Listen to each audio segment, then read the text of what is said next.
মানুষ পথে নামবেন। অপেক্ষা করুন, কর্মচারীরা তৈরি হচ্ছেন, উৎসবের মৌসুম পেরোলেই আপনাকে টের পাওয়ানো হবে এবং তখন আপনি ঠিক অর্থের সংস্থান করে উঠতেও পারবেন।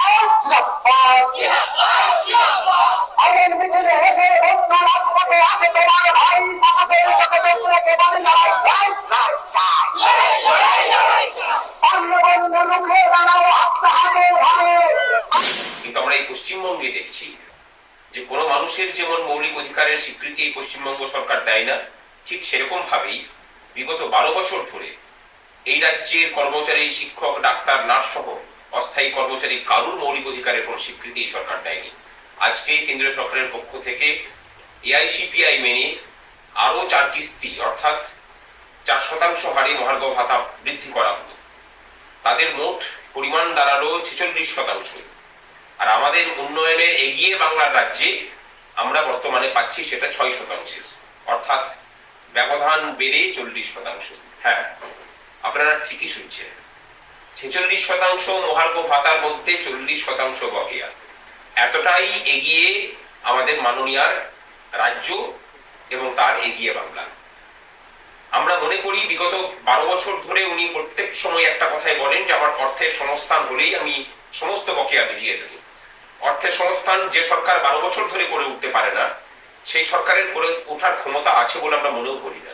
তাই আপনাকে আর সময় দেওয়ার মতো পক্ষপাত বা অবস্থায় এই রাজ্যের সরকারি কর্মচারীরা নেই। আপনি অপেক্ষা করুন, উৎসবের মৌসুম শেষ হলেই কর্মচারী আন্দোলনের ঢেউ আপনার সরকারের উপর আছে পড়বে। এখন কেন্দ্রীয় কর্মচারীদের তো ডিএ বাড়ছে, আর আমাদের রাজ্য সরকার বলছে ঘেউ ঘেউ করবেন না। এবার আমার মনে হয় শুধু ঘেউ ঘেউ করলে হবে না, সরকারি কর্মচারীদেরকে মুখ্যমন্ত্রী ঘেউ ঘেউয়ের কথা বলেছে, এবার কামড়ানো উচিত। কামড়ালে পরে তবে দেবে, নাহলে দেবে না। মুখ্যমন্ত্রী আবার বলবেন যে উনি নাকি কর্মচারীদের প্রতি সহৃদয়, উনি সংস্থান করার চেষ্টা করছেন অর্থে, সেই অর্থের সংস্থান হলে পরেই উনি আবার মহার্ঘ ভাতা দেবেন। ঠিক যেভাবে 12 বছর ধরে বিগত উনি অর্থের সন্ধান করছেন, কিন্তু সেই সন্ধান করলেও তার সংস্থান করে উঠতে পারেননি, যাতে করে রাজ্য সরকারি কর্মচারী, শিক্ষক, ডাক্তার, নার্সদের জন্য এআইসিপিআই মেনে অন্যান্য রাজ্য সহ কেন্দ্রের মতো করে কর্মচারীদের নিয়মিতভাবে মহার্ঘ ভাতা দেওয়া যায়।